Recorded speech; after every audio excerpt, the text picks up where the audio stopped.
Sounded that felt good. pretty in time. That was That pretty did. goddamn in time. You haven't lost it, Daryl. I've still got it, baby! That's the start of the clip. Right, let's... Yeah, hi. Hello. Welcome to podcast number 41. I'm 100% starting it from when you said we're going to start it. So, yeah, that's happening. So, yeah, welcome to podcast number 41, the Everybody Dice podcast, a podcast about board gaming, tabletop gaming, anything you can play on a tabletop, really. I am Steve, and today I am joined by... Daryl! And Iain. I'm well happy to be back. Sure, we had so many complaints. No, you from didn't. people No, you didn't. saying No, you that, didn't. like- Yeah, they miss me. Yeah, where's that No. original Daryl? I love Daryl's Sir? soothing voice. Don't Sir? you sir me. We're not at Sir? work. No. Sir? No! I will Sir? not be silenced! That is a damn shame. More people than we have fans emailed in to say how much improved it is since you've been gone.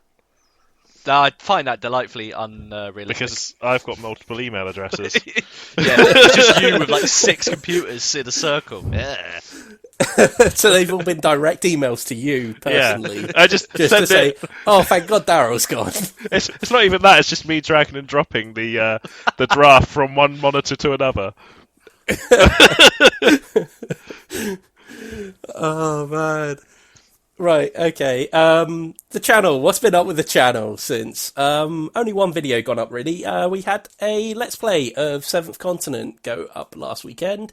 It's a really, really cool game. Kind of like just a nice, like, exploration kind of storytelling game. The video's a bit long. But you're going to have that with a storytelling game, so... I'm not sure whether we'll carry on and go into a part 2. Please let us know if you do want to see more of it. Apart from that, nothing new on the site really. Apart from, well, we've been working on a couple of reviews and stuff like that. So one will hopefully be on the way next weekend. We've had a bit of stoppage with our reviews because of a disease that is taking over the earth, but... it's starting to get back on track now a bit. I wish it would. It's more qualified than most of the people that are in charge. Yeah, it sure is. So anyway, what have we been playing?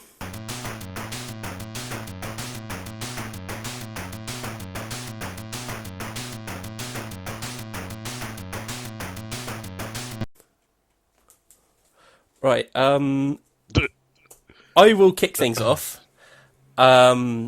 And probably carry on. Yeah. Well, we'll see. I played a little bit... Daryl, you might actually be able to help out with this one. I actually played a little bit more of Quarto. Just kind of playing which one's it that? with... it's the one where you have a board and you're placing pieces on Oh, it. You've got like the light really- and dark coloured bits Yeah. and the hollow and the tall and the short ones. And you're essentially trying to connect 4. But Yes. you're connecting 4 of sharing attribute between the pieces. So, like I said, you've got the dark colours, you've got the white colours, you've got short bits, you've got tall bits, you've got hollowed out bits, you've got hole bits, you've got square bits, you've got circle bits. And the real twist in it is that you don't get to pick which piece you're about to place on the board. Your opponent does. Which essentially means that the winner quite literally gets handed victory by their opponent, which is quite neat. So yeah, I've just been playing a couple of games of this, just kind of like with parents and stuff like that, because it's very, very simple to teach. It literally is. You have a 4x4 gridded board, and you are just placing pieces on it one at a time. I kind of feel like I'm going to do a little mini review of this at some point, put it up. So I want to like put extended thoughts out there later on. But yeah, Daryl, you've played this before as well. Yeah, I played it with you. I really enjoyed it. I You thought it was did. a fantastic little... I guess I found it quite similar to like Crokinole, that kind of style of like almost antique-y looking game, but... In terms of that, yeah, aesthetic. definitely. Yeah, no, not the way it plays, but like definitely it's like a wooden aspect to it, which I really liked. Yeah, Yeah, I thought it was really fun. It was really simple. Like Yeah. there was hardly any kind of. I mean, there was strategy, but there was hardly any rules to learn. So I thought that was really interesting. And it seems So like. Oh, gone. what I was going to say was, I actually think there is almost like a deeper layer of strategy to it. It's like one of those. It's one of those really deceiving games where you can pick it up and you can start playing it in moments, but actually being able to master it is a whole nother thing. Because what you have to be doing in the game, you pretty much have to be thinking a few steps ahead of where you are. You kind of want to be, you almost want to put something on the board that's very obvious to hide something that's less obvious. Yeah. So that, because basically, if something is very obvious in the board, your opponent is simply just never going to hand you the piece that you need to put down to make Quarto. So that's what I find quite interesting about it, in that you have to start learning how to trap people, pretty much. Yeah. Like, you can't play this in a straight way, basically. You have to try and trick the other person, I would say. Okay. And yeah. do you know what I mean? It's kind of like... Yeah. It's kind of like Connect 4 is... let's face it, that's going to be a comparison here, because you're connecting 4 things in a row. Yeah. Definitely. Connect 4 is all about blocking your opponent, because everything's quite obvious where it is and stuff. In Quarto, you would only be blocking yourself in a future move. So you kind of almost want to leave certain things open in order to take advantage of it later on, if that makes sense. Yeah, you kind of like you're almost like setting yourself up, aren't you, for like future turns rather than kind of just one sort of next move kind of thing. Yeah. I mean, let's face it, if you've got a line of you could quite easily make a kind of like a 3 out of 4 line of hollowed out bits, and it will be really obvious that both of you will see. It just simply means that neither of you are going to hand hollow pieces to one another for a while. But whilst everyone's concentrating on that, you want to try and make something else somewhere else that they're probably going to miss. Yeah. If that makes sense. And that's kind of how you win at Quarto. It's not about avoiding creating obvious things. It's kind of a deception kind of thing, almost, which is really interesting in an abstract board game. But anyway, yeah, I'll probably make a video with a few more thoughts on that later on, I think, and show off the board a bit, because the board actually as well, it's really, really nice. Like, it's really well crafted. So let's move on. Ian, did we decide whether you did have some RPG stuff to talk about? I honestly don't know. You honestly don't know. I'm feeling like no. I think we had a session and it got cancelled due to some unforeseen circumstances. Okay. I might then bring up something that I haven't really had a chance to try yet, but just for the sake I have been playing something. I'm a maniac. Oh, okay. I was playing Quacks of Quedlinburg. Oh, wow, okay, you bought a copy. I bought a copy for myself because I like it a lot. I played it with the wife. Yeah. She got pretty salty. Just to clarify, she doesn't play board games, does she? Not really. So the evening consisted of her introducing me to a card game called Canasta. Oh. Okay, I've heard of Canasta. That resulted in what can only be described as a marital. Okay. She described about half the rules. Right. Encouraged me to play, to which I said I learn through playing anyway, so long as you describe things as we go along, it's fine. She didn't quite describe the depth of the game, and then it got to the point where it looked like she was going to absolutely destroy me, but I had everything in my hand I needed to win. I just didn't know that it was even a thing. So, like, at one point in the game, I was like, well, we just stop here, right? Because you've won. And I'm like, she's like, show me what you got in your hand. I was like, this. She's like, oh, you play that, you play that, you play that. That's a canasta. And I was like, what's a canasta? Like, you'd think you'd explain the thing the game's named after / is named after the game. to the person you're teaching to play the game. A canasta is the concept of having, I think it's like 6 of the same card or something like that. Okay. Apparently, when teaching someone to play that game, not important to teach them that if bit. I was, So if I was to sit here and ask you, how does canasta actually play? Would you be I able couldn't to? tell you. I could. Okay. You have a hand of cards. You have to place as many cards down you can in a suit. It's like a suit building game. Sure. And then you have to pick up a card, and you lose a card each turn. And you can, when you pick up a card, you can just pick up the deck of cards of things people have put down, assuming you can play the card on top of that deck straight away. Right. Twos do something that no other card can do. Jokers do something other cards can't do. That's as much as I know. Premium podcast content. I think the super frustrating part was having someone half describe a game to you and then have a go at you when you're not getting into it. Yeah, sure. Yeah. I very quickly lost my temper and had a go back. But it ended with me winning Canasta and us moving on to some other games that, weren't total garbage and weren't described on how to play by a garbage human. So, can you tell us how the salt came about in Quacks of Quedlinburg? Let's quickly, just in case you don't know Quacks of Quedlinburg, I know we've talked about it a few times on here.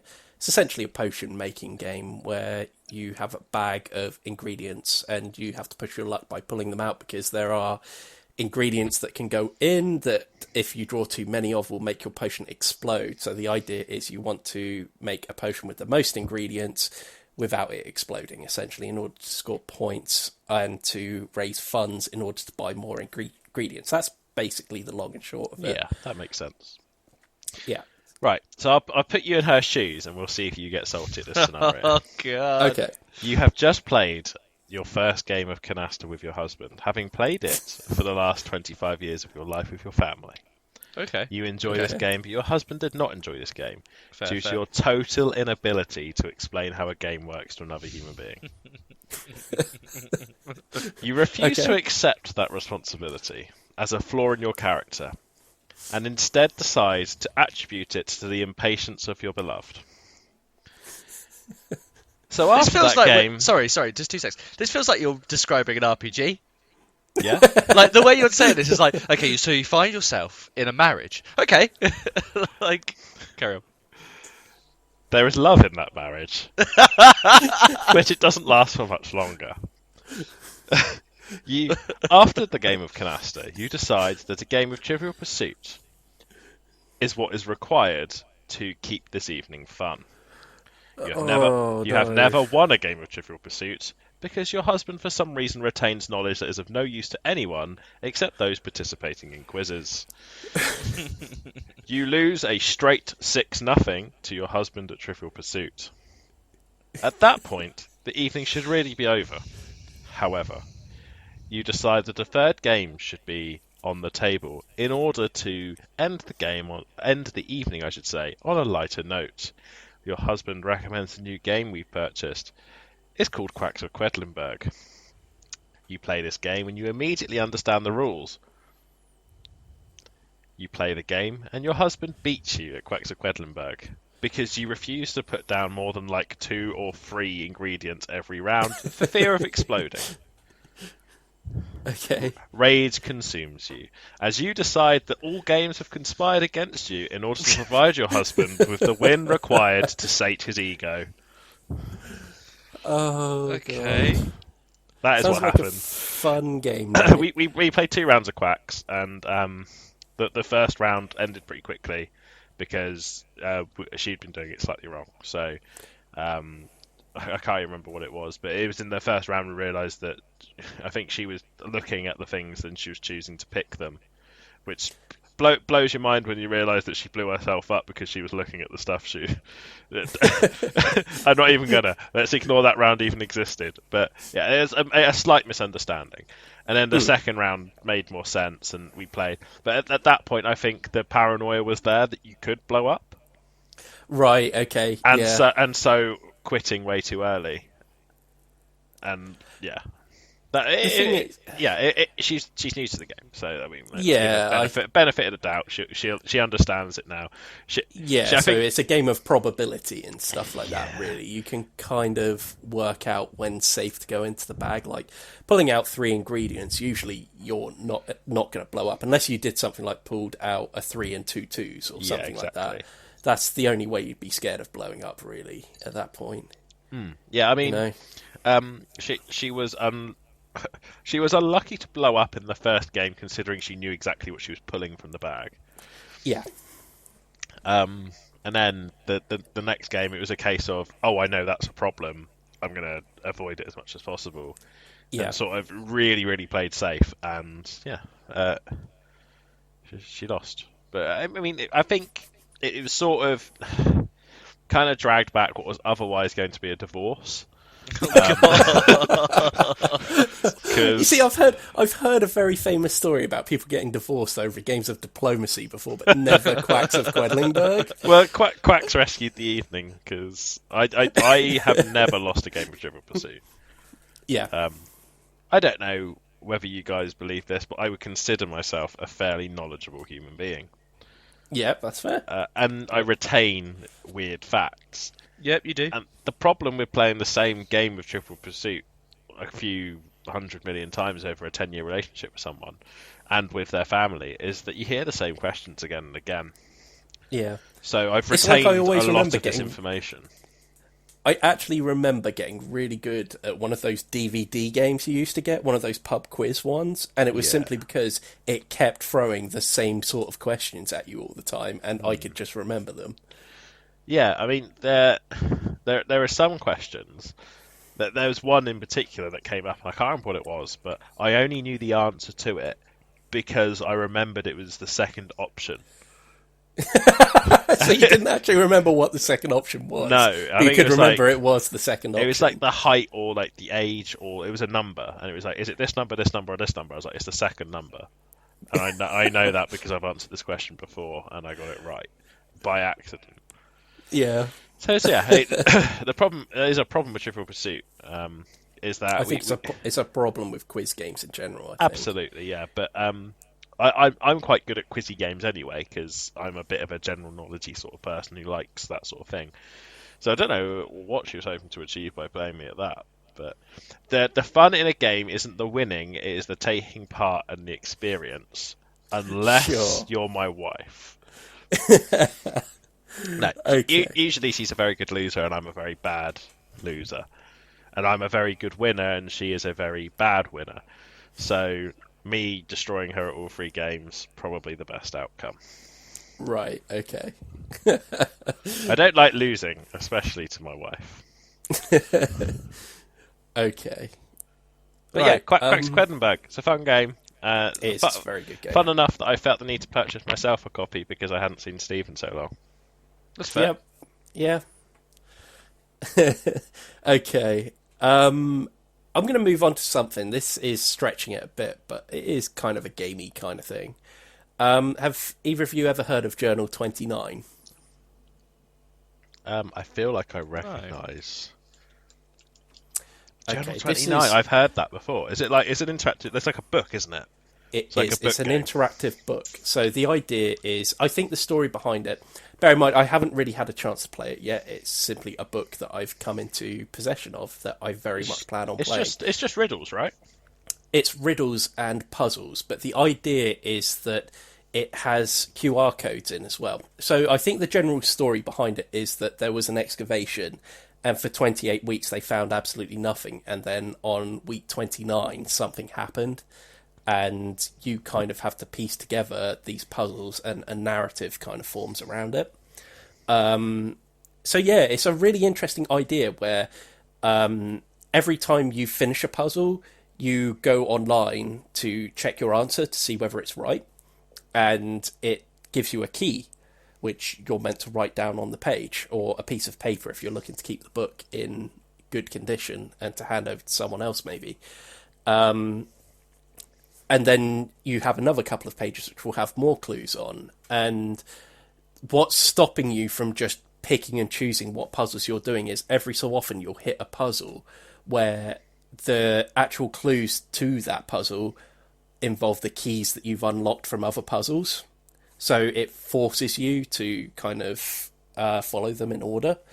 It's a really interesting idea. There's a lot of like really interesting artwork and stuff like that in there.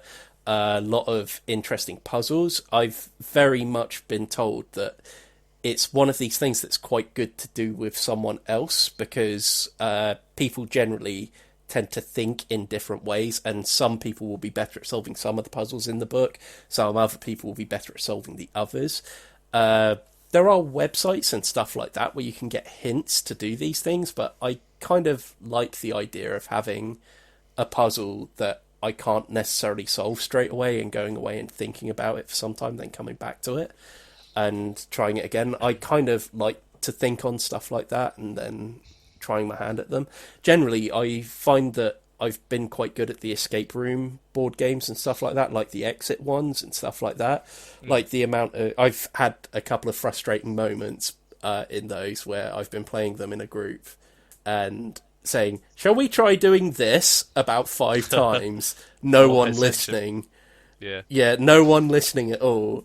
And then half an hour later going, oh, why don't we try that thing that you said a while ago? Yeah, we probably could have tried that about half an hour ago, and lo and behold, it's correct. It's kind of like one of those frustrating kind of things that I've had before. But yeah, I think this just seems like a far more intimate kind of thing. Like those games are kind of more designed to be played with a group of people. This very much seems like it's the same sort of thing, but you wouldn't really play it with more than a couple of people. I've still got my Sherlock Holmes Consultant Detective box that I'm kind of saving until someone is kind of like available to play it with me and put that time aside for it. So this seems like a far quicker kind of thing that I'd be willing to do on my own, probably. Yeah. It's really interesting. From what I've seen of it so far, it looks really good, and I think the reviews online and stuff are really glowing. Funnily enough, I think J.J. Abrams did a similar thing. I think he has a book called S that again is kind of like, I don't know whether it's quite the same sort of puzzle kind of thing, but there's a lot of having to and fro through the book and reference other things. It's like it's a fictional book with side notes on it written by someone else. You're essentially reading 2 stories at once. It looks really, really interesting. Might be something I move on to at a later date if I particularly enjoy Journal 29 and get through it fairly quickly.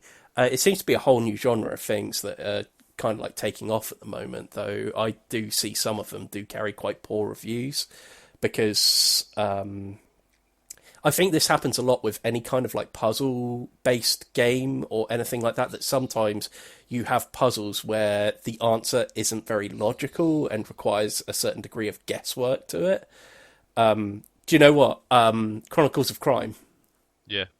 There are some things in that where you have to kind of use a little bit of guesswork. I think in that it's more you have to guess that you've done all that you can and you should be trying to solve it at that point.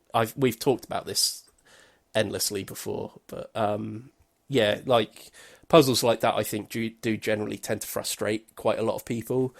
From what I've heard, Journal 29 doesn't really have that, but another one I was looking at, which I think was called Trip 1907, I think, or something like that. Apparently there's a lot of puzzles in that where you have to use a degree of guesswork, and it frustrates quite a lot of people, I think. Anyway, let's get back onto pure board gaming, because I've got one more thing to talk about. Ride the Rails, which is a new board game with artwork by Iain O'Toole, who is a tremendous artist in terms of board game design and stuff like that. He did all the artwork for Escape Plan, Okay. which I know all of us have played. I mean, that still is like one of the most striking board games I think Yeah, I've I ever would played. I would say in terms of games we've played, it's really, really nice artwork and really nice design to it. So Yeah, he also did Black Angel as well, which I know I haven't had a chance to play with you guys yet, but I do have it. Again, another beautiful looking board game. And Ride the Rails is no different. It's a really stunning looking board game. If you're after an Ian O'Toole board game on a budget, this is probably the one because it only retails at around £30 to £35, whereas I know a lot of his games tend to be very expensive. Um, I think he did On Mars as well. So On Mars and Escape Plan are both very, very expensive games. I think Black Angel is fairly expensive as well, but it's nice to be able to have a really nice looking board game that you can get for relatively cheap. I think this is very much a natural progression to Ticket to Ride. So, what's interesting about this, I will say again, this is potentially going to be on our review list. It's currently winning our Patreon poll for this month's review, but hey, we don't have a lot to talk about, and I've had a chance to have a look at this one. So I'm going to talk about it a little bit. Essentially, have both of you guys played Ticket to Ride before? No, I haven't ever. Okay. Ian? Yeah. no, I haven't either actually. It's one of those that slipped me by okay. somehow. Okay, so Ticket to Ride is basically your all creating train routes across America, basically, if you've got the standard edition of Ticket to Ride. You do it by collecting sets of cards that represent routes on the map. So, for example, if you've got a yellow route of 5 yellow carts, you have to have 5 yellow cards in your hand to be able to play, to be able to put down your line of trains across that track and claim it. So essentially, in Ticket to Ride, everyone is building their own train tracks across America. In Ride the Rails, they've kind of added a bit of an extra element to it. Rather than you all owning your own train company, you all invest in stocks in train companies. So each turn for each player is split into 3 phases. The first one is you purchase a stock of one of the train train companies, and then once you've done that, the second phase of your turn is to build railroads across the country, and you can only use trains in the colour of companies of stocks that you currently own. And then there are passengers placed at all the major cities across America, basically. And the third part of the turn is everyone selects one passenger and moves them across a train track. And then for every piece of track that's laid down, everyone who owns a share in that track gains $1. So it becomes this whole thing of, do I invest a little bit of money in lots of train tracks, or do I really heavily invest in one? Bear in mind that there's a finite number of trains to be able to build tracks, and you also have to take one of those trains in order to mark on your sheet that your player board, that you own however many shares in that company. So buying too many shares in one train company can actually be quite detrimental, because there's only also a finite number of passengers on the map. It means that your rail line could lose its profitability relatively quickly over the course of the game, because you see, you start off with just 2 companies that you're available to, that are available to invest in, and then in each round following that, one more company becomes available until the 5th round, and then you have one last round where you can just invest in any company you want and just transport one last passenger across. And it's the person who has the most money at the end of the game that wins. So this is why I say it's it is very much an extension of what Ticket to Ride offers, because you're still building railways across the country. The difference is that you do not own your own company. You simply invest in shares in companies and gain money through the use of those railways, basically. It's really interesting because it means you play in a very different way. A lot of the time, if you see one railway is actually proving to be quite profitable, do you buy a share in that, despite the fact that you can't really lay down any more track, but loads of people are using it and seem to be making a lot of money off of it? Or do you just kind of like focus on your own track and building, say, one long track across the entire country made up of 3 companies that you own, and then transport people across there and make mad money? It's really got a very interesting short game and long game kind of sequence to it. Because also on it's kind of like the board is almost split into hexagonal hexagonal spaces, and they can only hold up to 2 trains per space.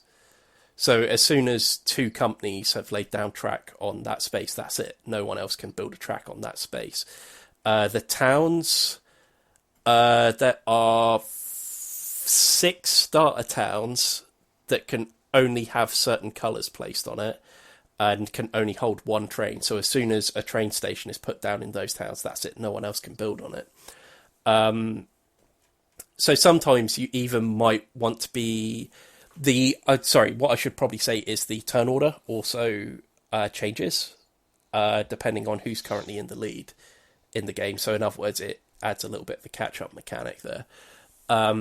So in some cases, you can invest in a company simply to block someone else, because if you know you're going to be the first person to invest in a company, then, or you're going to be the first to lay the track because it works in reverse order, you can actually block other people. It's because there's a couple of placement rules in it, in that you can only build track on previously laid track, like adjacent to previously laid track. So there's a lot more freedom in how you actually build your tracks in comparison to Ticket to Ride. And obviously, the buying stocks makes it a bit more mathsy than Ticket to Ride. So Ticket to Ride is it's famously a gateway game. This just kind of like eases things into the next kind of iteration of that, I feel. So it's definitely one of those games where if someone really likes Ticket to Ride and wants to know where to go next, I feel like Ride the Rails is the next step, I feel. I don't know. How does that sound to you guys? Yeah, Does it sound more interesting, less interesting than Ticket to Ride? I feel like, to be fair, I'd have to play both of them just to kind of give them... I mean, I still can't believe that I haven't actually played Ticket to Ride in any form. I think the problem is, I think we went straight into the deep end board gaming, me and Daryl. And we were led astray by an older gentleman, Stephen. I think, as such, we never really got to try the foreplay aspect of board gaming, which is the sort of introductory games. Like, personally, I've never played Carcassonne, so it's sort of... Oh, really? Oh, man. Yeah, so it's games like that I missed out on, that are sort of... I don't want to say introductory games, because it feels a bit patronising, but they're definitely games that are well suited to those less inclined to play board games as a gateway drug. And I've sort of missed them because I guess I liked some other stuff. nerdy things like Warhammer and things, and I sort of went straight in the deep end with sort of board games that you like. And I've sort of missed that along the way, I guess. But like, if you said to me, I've got this cool new board game, it is about shooting penguins at the sun, I would be like, oh god, yeah. And then you're like, do you want to play Ticket to Ride instead? I'd be like, no. I can play that anytime. I know it's fairly easy to get hold of. I could probably play that with Laura at one point, assuming I don't get a divorce. So sort of, yeah, I think I've missed it, and obviously Daryl's missed it as well. So I So- had intended to catch up on a lot of the board games that have been Yeah, released on same. the Switch. Well, Yeah, we've because kind there's of so many like- of them, isn't there? I was going to say we've always been talking about it would be cool to just have a day every so often where we could just play board games and stuff and maybe catch up on things like it. At the moment, it kind of always feels like there's a game that we have to play at the moment. Yes. And that is the way that it is. It just comes with running a board gaming website. There's not really a way around it, you know. But I think we've always talked about if ever we got like a day where we could just sit down and just play board games. We were talking about it before the pandemic, I think, about just having a few, like where we went through older games and stuff like that and just went through playing them. But I think like we're I said, also pandemic talking happened.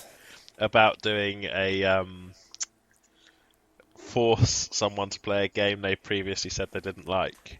Yeah, there is that as Which- well. I would also like to remind you that I would like to force you to play Wingspan again. Yeah, perhaps before I sell it, but Wow, yeah. okay.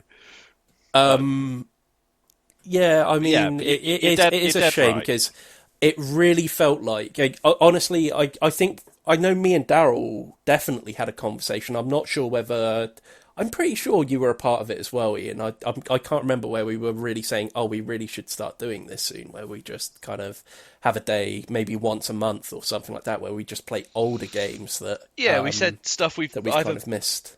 missed or kind of have played once, would like to go back to, kind of thing. Yeah, and I still think that would be a really good idea. I think it just kind of sucks that we can't at the moment. Like, it is genuinely just impossible right now. But Yeah, because there's Yeah. plenty of games we've started and I'd love to go back to, especially some of the well, we started a legacy game. It'd be nice to go back to that at some point. yeah, definitely. It's those kind of games where we don't get the chance to play. I mean, I'm still desperate to get you guys to play Mysterium, because that is actually my favourite game. And I mean, there's you guys loads- have never played it. there's loads of ones you've played either without me or without Ian or whatever that I'd love to play with as again. So like, I've never Yeah. played Mansions of Madness. No, wait, that's a lie. No, what's the one with the hill? Hat Portrayal at Wait. the House on the Hill. Betrayal at House on the Hill? Yeah. Wait, which is the one we normally Betrayal play? at House on the Hill is the one that we normally play. So Mansions of Madness is I the haven't played. app-driven one. Yeah, and what's the one where you can go insane and stuff like that? That is Manchester Madness. Oh, was it? Manchester Madness you can go insane in, Wait. but that just comes with Lovecraft games in general. Was there not another one where it's like something to do with on a hill, and like Mountains of Madness or something like that? Oh, Mountains of Madness, yeah, that was the one. So yeah, that's the one where you have to actually do the madness, Yeah. don't you? That Yes, sounds really good yeah. fun. Because remember you mentioned it, like you have to like cluck like a chicken or something. I love Yeah. the idea of that. I really want to play that. There's loads of like Ticket to Ride, Carcassonne, Settlers, stuff like that. I wouldn't mind going through and playing like some of the other more accessible games, I should say. But yeah, I guess it will come at some point. It's funny though, because Manchester of Madness is one of those. Mountains of Madness is one of those ones where a lot of the time I can be really, really unobservant. Yeah. And I clearly remember there was a game of that before where I knew everyone else's madness around the table because you're not allowed to talk about them. And I think it was Pete, I said, I didn't catch what your madness was at all. Bear in mind, he was sitting next to me, so I wasn't necessarily looking round at him quite so often. And he said, did you not notice that I had my hand in the air every single time I spoke? It's like, no, I didn't. I really didn't clock that at all. But yeah, so it's really neat that some madnesses are just simply like, oh, hold your hand up in the air, whereas others will be very obvious, like talk in rhyme or something like that. You're only allowed to talk in rhyme, which is pretty much unmissable.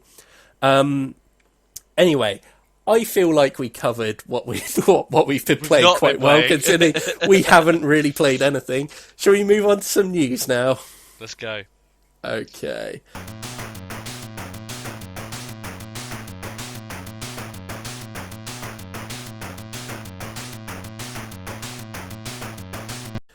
Okay, so the first thing I want to mention isn't really news, just to stay in complete sync with everything else we've been doing on this In one which so case, far. should you redo it? You know how you have the little thing at the beginning saying news or what we've been playing.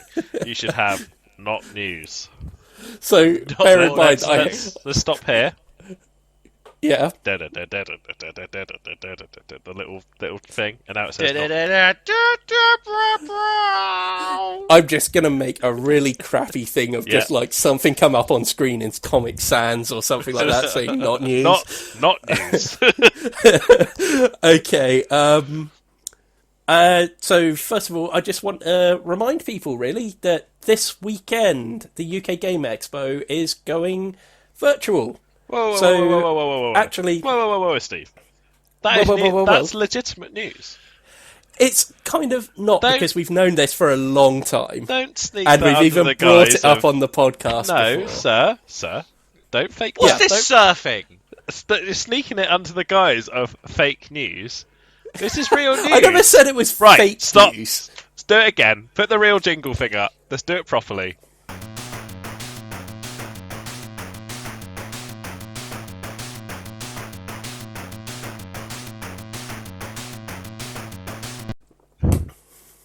Okay. Right. News. So, actual news. Okay. It's just really a reminder that, starting actually today, on the day this podcast has gone up, it is the beginning today of the virtual UK Game Expo. So they're going to have a number of seminars and demos and things like that over the course of the day. So by all means, head on over to their YouTube channel, and you can actually find the various different events that they're going to be streaming. I think some of it is going to be on Twitch, some of it is going to be on YouTube. And it's running over today, Saturday, and Sunday. And in case you're watching this a bit later, I'll actually say the dates. It's going to be the 21st, the 22nd, and the 23rd of August. So yeah, thoroughly worth checking out. I am gutted that it's not on and that we can be there, because we were very much planning on being there this year, but in the current climate, even if it was on, I don't think any of us would be there anyway. Simply because it kind of feels a bit irresponsible to be holding, because there are some like big events that are going on now, and you're kind of thinking, yeah, you probably shouldn't be doing that, but like I say, they've taken steps to ensure that we get our expo at least in some degree, without actually all having to crowd into a room together. So please do check that out. Okay, next up, I have got some news. Have any of you guys ever heard of Ashes, Rise of the Phoenix Born? I have not. No.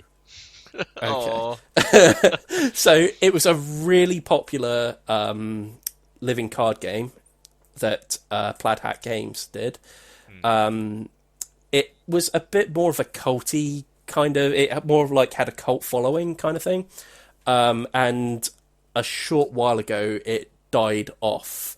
It stopped before Plaid Hat removed themselves from Asmodee. It is Asmodee, I think. Yeah, it wasn't Fantasy Flight.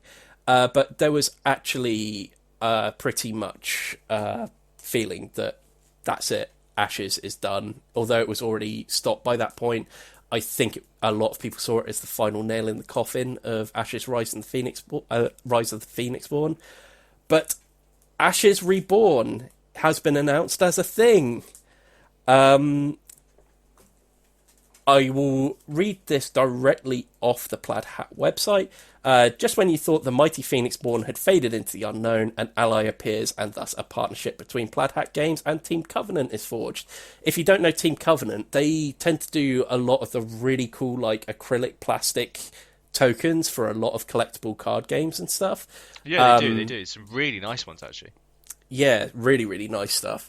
But yeah, they've partnered up with Plaid Hat Games to basically provide... They're actually... saying that this is a subscription service that will provide new Ashes releases every 3 months. So, from the looks of this, there's going to be an Ashes Reborn upgrade kit. So I don't know whether this suggests that they're going to like re-release the old Ashes Rise of the Phoenix Born sets, and then you're going to get these new kind of subscription releases. It looks like a very, very odd way of doing this. I don't understand why it wouldn't just start all up again. Maybe because it was more of a culty kind of thing. Perhaps they've decided we can't really afford to do a full-blown release of this, so they're just providing a way of being able to keep the game alive between the people that do play it. Because by all accounts, I've heard that this is a fantastic game. I think we've even had like a couple of people comment on some of our videos when we've talked about card games. It's the only time I remember someone actually asking, do you guys play Ashes Rise of the Phoenix Born? Yeah. So it just goes to show just what a cult following this actually has. It has fantastic artwork to it. Really, really nice. The cards are... It's almost like the art style is very light, but at the same time very colourful at the same time. Really, really nicely designed. It looks like they need a certain number of people. So they're not doing this through Kickstarter or anything like that. Apparently they need a number of subscribers to sign up in order to actually push out the upgrade kit. So as soon as they've got 1,000 subscribers, they're going to roll it out, basically. It looks like this subscription service is actually being handled directly by Team Covenant rather than Plaid Hat. So it's a very weird kind of system, but I think what's really telling here is the fact that it says that this subscription service is going to be available to residents of the United States and Canada. Oh, which okay. kind of sucks, if I'm perfectly honest with you. A little bit. Because essentially they're cutting out a lot of people here, and if this is a project that needs supporters in order to really get it going, you would think that their reach would have to be further than just the US and Canada. I wonder whether they're thinking that perhaps the support they'll get is smaller and therefore they won't be able to legitimately support further afield areas. But yeah, I mean, this is obviously being done to try and keep up the basically the local scenes and stuff like that, I would say. I would say it certainly suggests that by the fact that they're focusing on a smaller area of the world rather than making it globally available. I'm not saying that the US and Canada is by all means a small part of the world. It's a very big part of the world. But it seems like it almost says to me that they're not very confident that this is going to make it. But it tells you something about the scale of which they're trying to achieve. I wonder if it's more of a, we're doing this to gently support our fans rather than go re-release the game in a way that we're trying to reintroduce it to the market. I wonder if it's more of a small amount of support so fans can keep playing. But it's really weird because when you actually go onto the website, it then lists all the products available at the bottom of it. So it's already got everything in pre-order. So I'm wondering whether this subscription service is just for people who don't want to buy the entire thing again. There's maybe. Ashes Reborn, Rise of the Phoenix Born, which is currently on a pre-order. So I may be misunderstanding this here. And this may be more of a thing of if people already own the original and simply just want to carry on using it, this subscription service allows you to upgrade your original pack.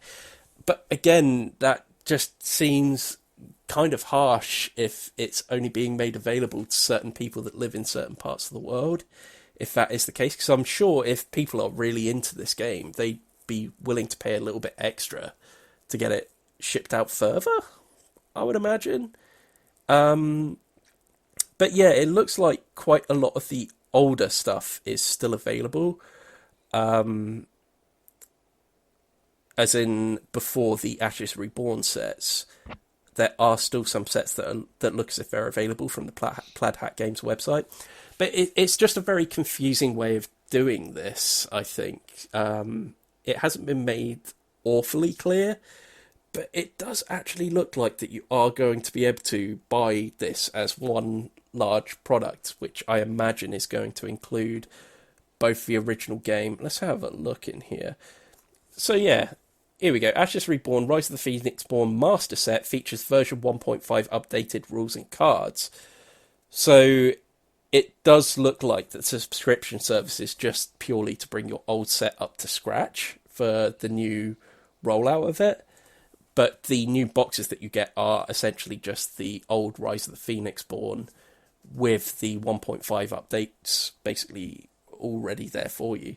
So it looks like, unfortunately, if you live in the rest of the world and own the old set, you're just simply going to have to buy a new set. That's a shame.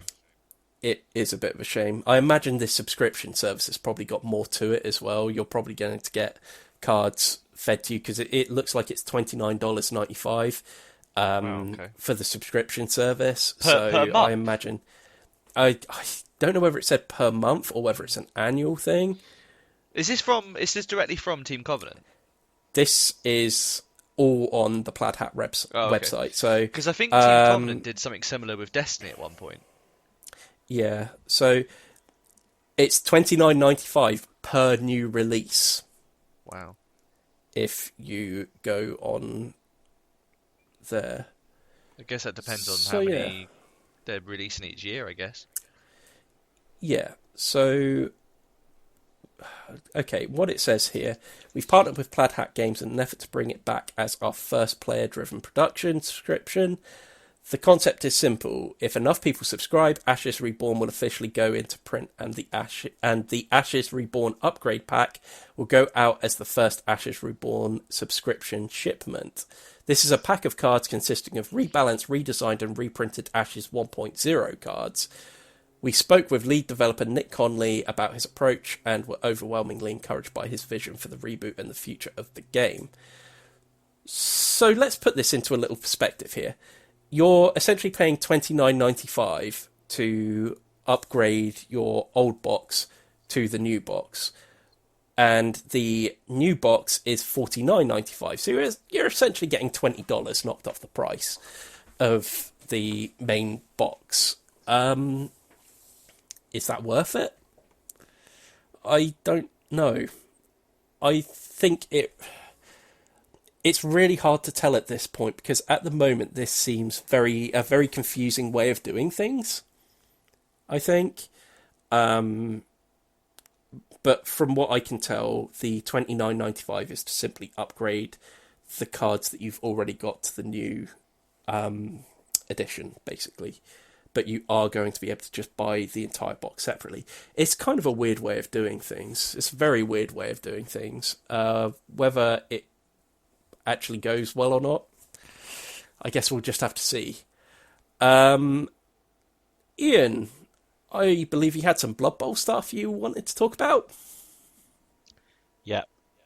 Yeah. Yeah.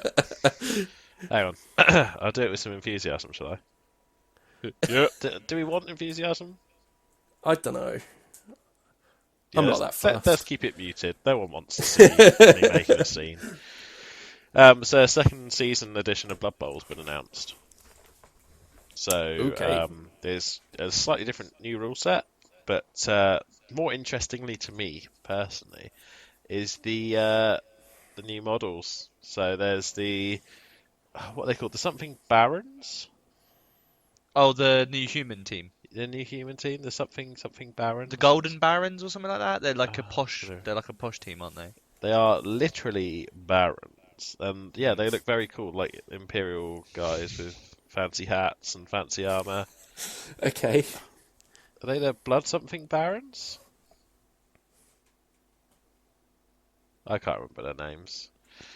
No, I had a quick look at them, but I can't actually remember that. And there's a new Orc team as well, which we've seen a couple of their models. Yeah, is it the it's the ones you get with the, but it's a whole new team with them, isn't it? Yeah. So it's a new starter set. So it's the second season edition comes with both Yeah, these but like teams. they're part of the, they're like the Black Hawks or something like that. Yeah, They're part of normal. They're part of normal game, but you only get one or two of them. But this is like a full team with them, yeah. which would be amazing. It is supposed to be Black Hawk. That was the Bogenhafen Barons, Oh, but and Black Hawks was the other team, yeah. right?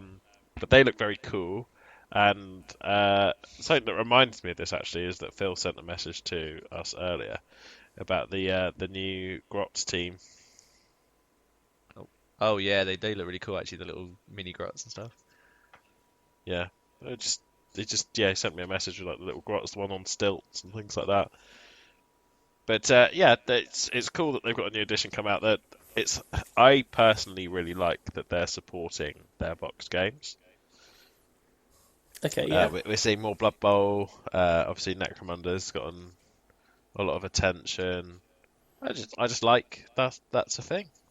The box games, personally, I'm finding more fun out of Warhammer at the minute, out of GW. So, hopefully, when COVID's over, we'll get a chance to play Aeronautica Imperialis because I've got all those bits. But yeah, it's just nice to see a new edition of Blood Bowl because we've been intending to really give it a big go. And well, with a new edition coming out, no reason not to. Yeah, that's true. Okay. I might actually finally get around to painting those grots. I've like painted half of my chaos, guys, and I've not given up, but like there's half done. As with everything that I Fatigue, start isn't it? painting, I get painting fatigue, and then I go back to work, and then I lose track of what I'm doing. Okay. I've got one more piece of news here. Ravensburger are out again. Have either of you guys seen this? What film franchise is now having a board game made out of it? Can we guess before we? Sure. Darryl, do you want to go Commando. first? No, I would love. Oh, a that's a Commando good board game. shout. Commando board game would be great, wouldn't it? Is it 80s? Yes. RoboCop. No, but again, Okay. Uh, Back could to the you- Future. No, that's what I think that's already been they've done. got one of those. 80s, like, can you narrow it down to a genre? Fantasy. Ooh. Oh, I might have actually. Is this Hocus Pocus? No. No, because that's definitely a thing. They're making, Oh, like- really? Yeah, I've definitely seen a Hocus Pocus game. The Lion, the Witch, and the Wardrobe? Nope.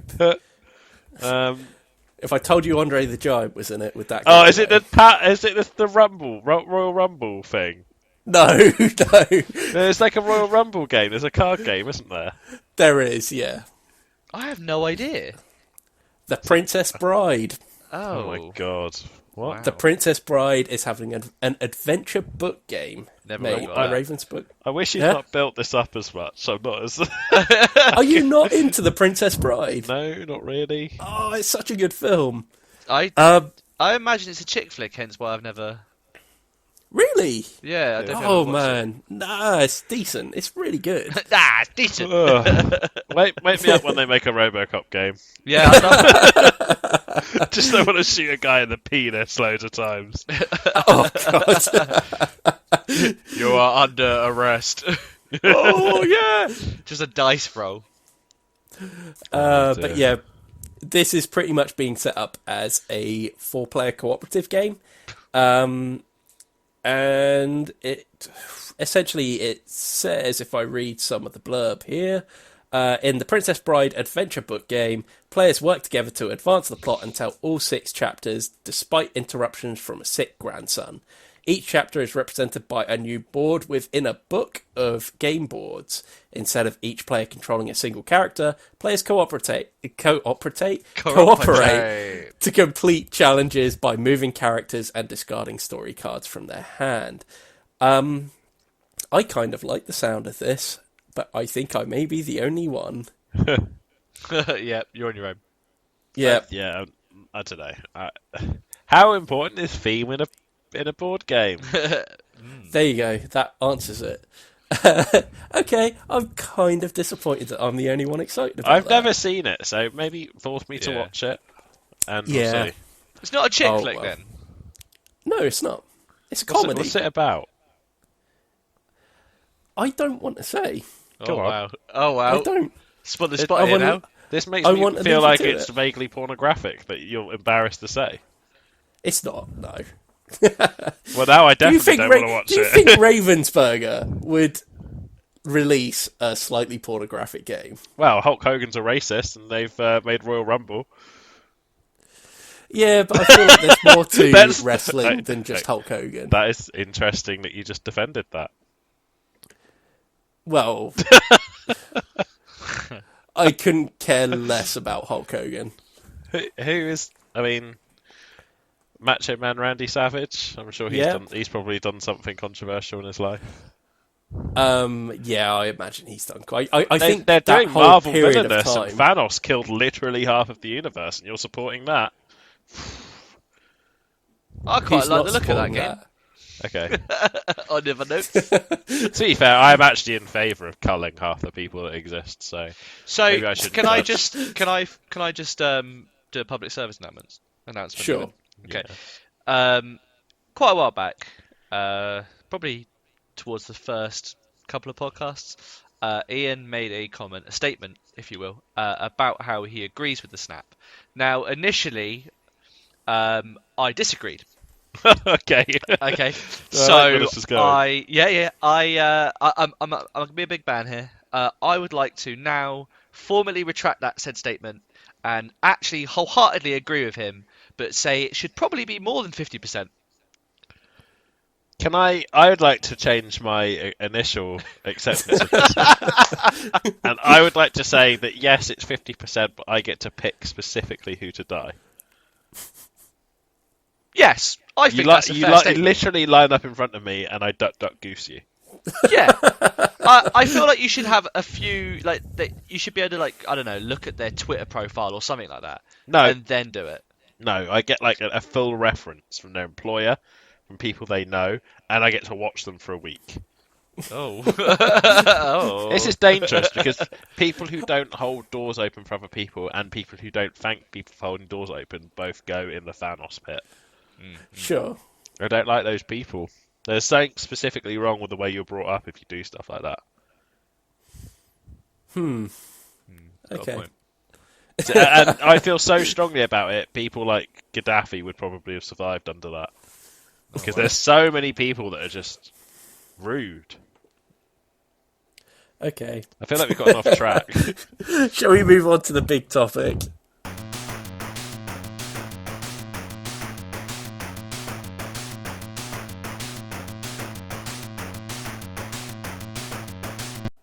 Big Yes. topic.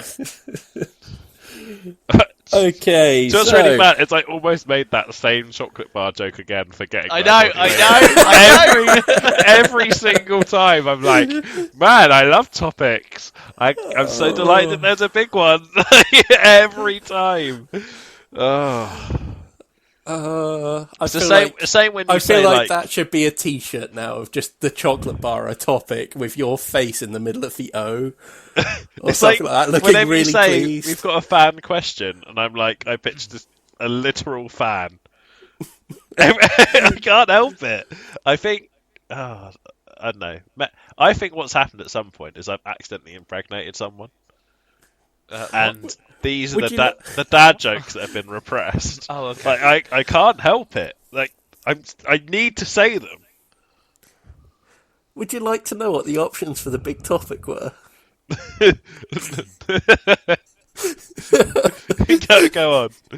Okay. I did nuts or no nuts. Like Oh, God. Okay, so every week or every 2 weeks, we put a poll to our patrons over at patreon.com/everybodydice, where we give them 3 topics and they get to choose which one we talk about on this very podcast. Their 3 topics this week were: do you ever take board gaming out of the hobby store or home? Which board game pieces have really stood out to you? And which themed songs would you add to your game night soundtrack? And this week they chose which board game pieces have really stood out to you. So kind of like when you've seen a board game or something like that, have you ever seen like pieces on there that have kind of made you go, oh man, that I want to play with that. I feel like it's cheating to say Backstone Fortress. Yeah, So I kind of feel like miniatures. That well out of the way. I kind of feel like miniatures in themselves kind of... I don't know, Okay, if something was especially good. Like, I'm for going example, to get a few out of the way then. X-Wing, I currently have a Y-Wing in front of me, and whilst we've been recording, I've been going... muting myself. So, that... Backstone Fortress, I guess I'm kind of biased. Aeronautica Imperialis, I was also flying around making pachoo noises. Yeah. Do you know what miniature, though, I would accept in this? I would accept Lords of Helios with those kind of like stages of building them. 100%. Yeah, the what they called, the monuments. Yeah, because you have to build them. That is a key piece to it, and they look cool. Yeah. I think just because there's an extra element to that, just kind of makes me think that's a little more acceptable. I know the thing which really made me wow and just made me want to play it was Teotihuacan. The tiles which build the pyramid in the centre of the board. I really thought that was really cool. Could I say another really rubbish cheap one? I just want to get out of the way because I don't want to discuss it further. I just want to acknowledge that it's a thing. I definitely make broom broom sounds and battleship sounds when I'm playing Monopoly. If I'm ever in a prison scenario and I'm being forced to play Monopoly. Okay. But yeah, that was the one that jumped out to me was Teotihuacan, probably, and that big kind of pyramid structure that gets built in the centre of it. How about you guys? Have you had anything that you've seen on a board game and just gone, yep? I really like the bits in Root. Yeah. In Root? Again, does that just fall down to the fact that they're kind of little model pieces? Yeah. I think they're cute, but they're actually like... I would describe them as Meeple-esque. Yeah. What about something like Catacombs? Yeah, actually, I was going to say, the only thing with Catacombs is... yeah, I would say they're wooden. Yeah. But I think it looks really impressive when it's set up. So, for me, when we first saw it, and it was set up with the pillars and the barriers and like all the little components, you kind of look at it from a sort of bird's eye view or from a side profile, and you're like, wow, what is this game? I want to have a go on it. Following that, actually, weirdly, I haven't played Flick 'em Up, but it's the Dead of Winter Flick 'em Up with the zombies and the little trucks and stuff like that. They're just little plastic components. Again, you put the stickers on them, but when it's all set up with the little town and the villages and like the bus and all the little zombies, it just looks really impressive, and it always makes you just want to go, oh, I just want to flick them, and that's the whole point, isn't it? It's just you just want to flick them because that's the game, and I love that. I've got a couple of thoughts. Go Would on. you like to hear them? Oh no, go on. Okay, Risk. Okay. Whenever I've ever played Risk, I can't help but go pachoo and stuff like that. Memoir 44, when we played that, I couldn't help but fiddle with the pieces and be like, Chanel! It's, I don't know, maybe it's deeply ingrained into me. Maybe we shouldn't look deeper into that. But stuff like that, I really like. Whatever this is, So, yes, Stephen. I just posted What is something. That? That's looks like from an acid a game. trip. That's from a game called Zolkin. That's so cool. Yeah, it's one of the pieces which I've not bought this board game yet, but this is 100% something that I want to play with. It's kind of like, the way I describe it is it's almost a gear-like mechanism. And I think in the game you Was get it Aztec to... again? I don't think Oh, it is. actually Yeah, with yeah. a name Look. like Tzolk'in, yeah, it's It's got skulls, and if you look at that like lower cog, it's got a pyramid yeah, in the middle. That's yeah. cool as hell. Yeah, but it's kind of like the way the cogs move and stuff like that Mm. makes certain pieces available to people That's and very stuff like cool. that over the course of the game. It's just one of those things that's very tactile that I just really like the look of. I've just thought of another thing that I really like, another board game piece that I really liked, and that is the board for... I never know how to say this. It's Myth or Myth or Okay. something like that. I know that you've definitely played this one, Daryl. It was a game with mice pieces, but Oh, the little and one that you're was like you built it. there's a Well, pop-up it was like board. a pop-up. Yeah. Yeah, so when you that was open really up good the fun. board, there's actually like the pop-up kind of like background and stuff like that. That's a really nice piece as well. I know the one you mean. I Yeah. was also there. I couldn't remember whether you were there or not. I know it was definitely I one of the ones remember where because Daryl you've brought got Helen like round. the picture. I think it was me. It was us four. It was Yeah, Helen. it was us lot. me. Yeah, It was might like have been. the little. It was like cards with numbers on, wasn't it? And you got like That's the right. sword and the shield and stuff like that. Yeah, it's a really underrated game. I've really liked that one, but it's got really nice pieces. It's got a little gold cheese piece as well that's yeah, quite I remember. cute. But yeah, that's definitely one. And Mega City Oceania. yes, Yeah. that went through my head as we were originally talking about it. It's just nice to be able to build stuff, isn't it? And then getting to slide them across the table and stuff. So when you've got all these, they're almost like different shaped shards of glass, almost that are all put in a bag. They kind of But sound they're like obviously- it, don't Yeah, and you're kind of like bringing them out and building buildings, or not in my case. But Hideously stacking things in a way that, Guggenheim upsets me Museums. greatly. yeah. I Definitely. build glorious monuments to the ability of mankind, and you heap rubbish on top of each other to an extent that makes my glorious creations look they? And yet, small. he wins. I think I beat him.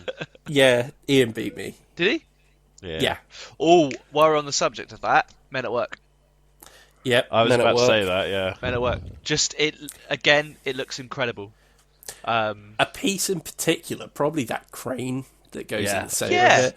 Yeah. So just want It's to a very, stack things very onto cool that. centerpiece. Yeah. Yes, I would definitely. say even the little builders, just with their little hats. Yeah. They're quite cool, Very but yeah. Yeah. I think we would kick ourselves as well if we didn't mention sumo gnomes. Yeah, Sumo gnomes, true. yeah. The wood tree trunk board for Yeah. the Yeah. limited edition one. Very that cool. 100% is like something that just Yeah, makes you want to play. let's put that at the top because I absolutely adore that. Yeah, and J'adore le sumo. I'm gonna throw something out there now that is probably gonna shock you guys. Okay. Wingspan, Okay. Is that the nest? the birdhouse, Yeah. birdhouse dice tower. That 100% when I got the game, that was something that I could not wait to try out. There's still no denying that the production values on that game are absolutely incredible. A really nicely presented game. Like I said, that dice tower is just wonderful. I just don't like the game. I've Simple as that, really. I've got one, but it's more of a concept than a specific game. But Sheriff of Nottingham, Oh, yeah. the little bag. The little bags, yeah. I think it especially helps that they've got poppers on them. Yeah, that's just nice. Yeah. And I guess that translates into Quacks a little bit as well. But Yeah. I feel like it's nicer in Sheriff. Actually, Dead Man's Cabal. Just in general. Yeah. The bag, Good the shout. the cards with the bones? artwork, the Is bones, it yeah, Dead Man Cabal that has bones? bones, Yeah, it does have skulls, bones, so, yeah. and those cards with like the gorilla-esque artwork on them. Okay, the dice in Star Wars Destiny, Yeah, I really like. I is really that, like- Is that triggering Steve in the background? Because the quality of the dice is actually pretty poor. The quality possibly. of the dice are poor. I mean, they're like print-on things. So. It's nice to have the dice with a picture of like Orson Krennic's face on and things like that. though. Yeah. It could I have think been if done anything, better. it's kind of like one of those things that will be upsetting if they ever get overplayed, and then you end up having kind of like the whitey Rubbed kind off of face or residue and stuff like that, where the picture's kind of rubbed off a bit. You're right. If Yeah. we ever played that game still, Yeah, might exactly. no longer be on the Fortunately, we list. don't play it, so our collections are all nicely Yikes. preserved. I've got a case that's like in the back of my cupboard behind some airsoft guns and some Just loads of dice. leather armor and things like that I use for LARP. And yeah, it's just nicely stacked away if ever I need it. If ever anyone challenges me to a duel, which I believe the process is that you're allowed to decide. If someone challenges you to a duel, You can choose you which get one, to yeah? choose how to duel them, yeah. Interesting. Sure. And depending on the size and frame of the person, if it's a tiny little pansy, it'll be we get to shoot 70-pound longbows at each other. And if it's anyone that could probably pull a 70-pound longbow, I'll be like, well, let's play Star Wars Destiny. And they'll be like, I don't have a Star Wars Destiny deck. I was like, yeah, well, I guess I That's win. on you. That's on you. Rolling some dice. What are you doing? I'm throwing 2 untouchable lightning bolts at you. I don't understand. Okay, let's. I think we should finish off this big topic by singling out one With specific one big piece. mouthful. One specific piece from a board game that is just your absolute favourite board game piece. Oh, do we have to decide that, do we? Yeah, just one. And do you know what? I think mine might be that little pop-up board from Mythe. The Donkey and Buckaroo. I don't honestly know.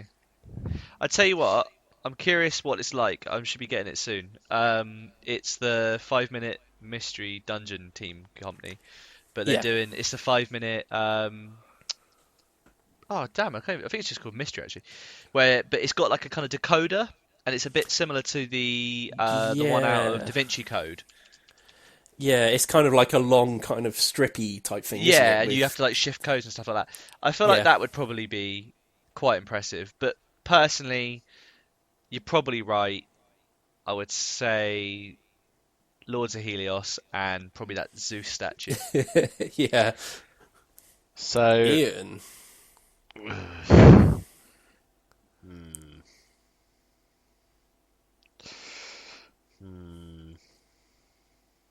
Oh god. I'm thinking, like, Yeah. I We've thrown a lot of options out there for you. yeah, there's a lot of things to think about and discuss.